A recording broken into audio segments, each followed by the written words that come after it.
What's up mga kakumpuni? Meron tayong tanggap. Ito, pangalawang unit na to, nag-ano siya, nag-gray.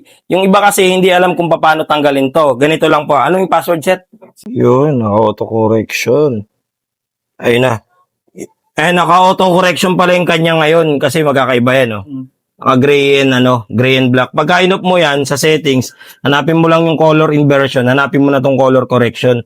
O kaya pwede rin kasi itong asan na ba yung reading mode? Ayan, no? Pwede kasi siyang reading mode din, in-on ko.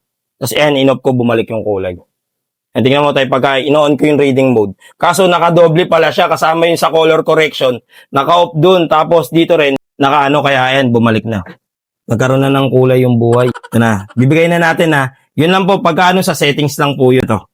Hindi kasi hindi makikita rito. Ayan, isa-search mo lang tong color correction pagka ayaw. O kaya ito dito sa may notification ba to? Control center. Ayan reading mode. Pagka in-on mo siya, ayan, wala na. Pagka in-off mo, lalabas na ulit yung kulay. Ang gray siya, makikita mo. Black and white. Yan. Pagka in-off mo, ayan, nababalik na. Ayan yung makikita naman din. Ayan na tayo. Ayan, sasoli na natin. Pangalawa na ngayong araw yan. Hindi ko lang na. Ayun po mga kakumpuni, alam nyo na, pagka basic, wala tayong bayad ha. Sa mga gusto magpagawa, PM nyo lang po ako sa Ian Andrew de la Cruz, yung may blue check. Pagka walang blue check, hindi po ako yung mga kakumpuni ha. Pwede nyo rin po kaming i-PM sa aming page, Shiloh Marian Cellphone Repair Shop. Yun lang po, maraming salamat mga kakumpuni. God bless.